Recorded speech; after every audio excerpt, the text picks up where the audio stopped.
One we've touched on already on the Who Cares album, which is for your the charity, Armenian, is it the music school in Armenia? Or Armenia? Armenia. Are you a vegan or a vegan? I don't know. Vegan. Do you have a bath or a bath? So I'm going with Devonshire now. Exactly. Doesn't matter, does it? Really? No. Could you tell me? Have a shower. Could you tell me how this charity started for you? Your interest in it? Well, I can't remember who started it. I think it was my manager, Phil Banfield, who announced when we were having dinner with the Prime Minister and some friends, because we'd been back to receive an award, the President's Medal of Honor, for doing a thing I did called Rock Aid Armenia. After a visit, I was on tour before the Berlin Wall came down, when Armenia was still part of the Soviet Union, and it was hardly reported at all, but there was an earthquake in Armenia. The epicenter was in Spitak, and 25,000 people died, and 250,000 were left standing in rubble, or most of them terribly injured. And there were a few sub-headlines in a couple of papers. And I went to see it about 9 months after the event, and made a profound effect on me.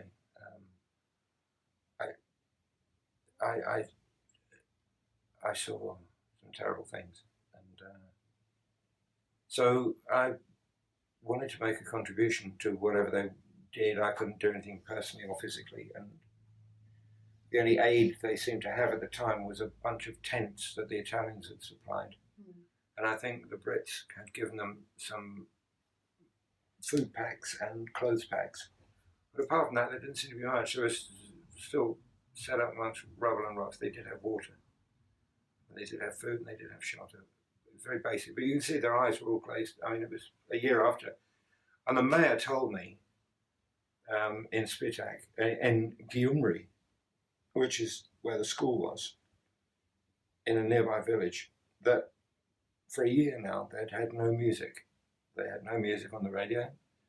There had been no music in the church, no choirs singing. It seemed that even the birds had stopped singing. And I said to him, well, when you think you're ready for the music again, contact me and we'll see what we can do. We'll think of something. But when I got home, I did Rock Aid Armenia, so I collared everyone I could. Brian Adams, Brian May, the guys from Sabbath, Richie came in, everyone I could think of, and his brother, to make this album. We did a version of Smoke on the Water, and everyone contributed loads of ideas and music to it, and it raised a lot of money, a lot of which got stolen by the organisers. It didn't go where it was supposed to.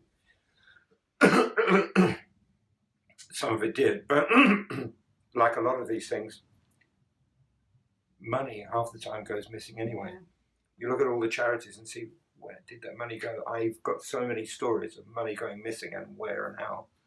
Anyway, it did raise awareness, and so we got a medal, the Medal of Honor, big to do. I had to get permission from the Queen and all that sort of thing. But it's very nice, and so on the flight home, well, actually, I think my manager at dinner, after the presentation, was talking about the school and mentioned that I said we would do something about when the music was ready to start again, and so maybe we should rebuild that music school that we've been to visit, which was derelict, holes in the wall, snow blowing through into the classrooms, and kids shaking like this, instruments with half the strings missing, and it was, and teachers who were so enthusiastic and committed to teach not only the rudiments and tradition and the culture and the folk music, but also to give the chance of kids to be expressive as well. So we decided to rebuild the school, and so we made another album. Tony and I were on the plane, and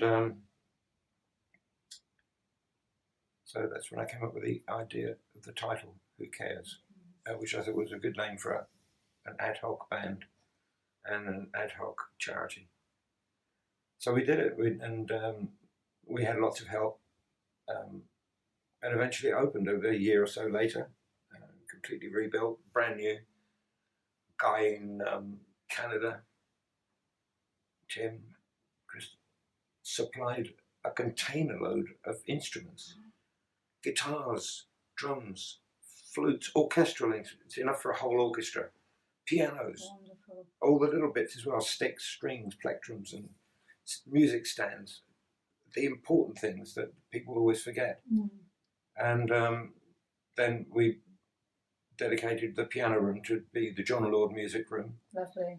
And so we went, and it was opened, and I cut the ribbon with the Archbishop and the President, and it was a joyous, wonderfully rewarding situation. And they just had their second anniversary. I was going to say, how's it going now still? And they're planning on, I get a report from the headmaster every year. And they're wonderful, absolutely fantastic. And the kids are coming on really well. Brilliant. And warm and cozy, they've got a stage and music store and dedicated teachers who bring them on. And of course, they're learning their traditional instruments, the duduk, which is a mournful flute type of instrument. It's a bit like a recorder, but more flexible. But it has a similar kind of sound. And that's used in all their traditional music. I had a great discussion with the president when we were doing a photo session. We're sitting in the official chairs and just having a laugh about this, that, and the other. And of course, the other national instrument in Armenia, other than the duduk, is bagpipes. Oh, right. And I said, well, my dad was from Scotland. I said, and so I'm fully aware of bagpipes. I said, I don't know about you, but I don't consider them a musical instrument. I think they're more weapons of war. And he agreed. Because when they originally made in Pakistan, bagpipes originally? I think there's a lot of Eastern connection. Yeah, well, you make the noises out of anything. Goat skin and pig's bladders. Well, not pig's bladders, but, goat's bladders. And so I think, I've seen weird instruments. I mean, the one-string violin that I saw played in a cave deep in the labyrinth of the mountains in Lebanon, in Byblos, was unbelievable, the sound they get from it. But they mostly originate from homemade instruments. Things I've seen in Poland are the original violins, where they don't play with their fingertips, they play by pressing their nails against the strings. And it makes the most amazing sound, absolutely beautiful. It is amazing. So, all of these things are, developed. Having no money, necessity. It's like good music, it all comes from the street. Yeah.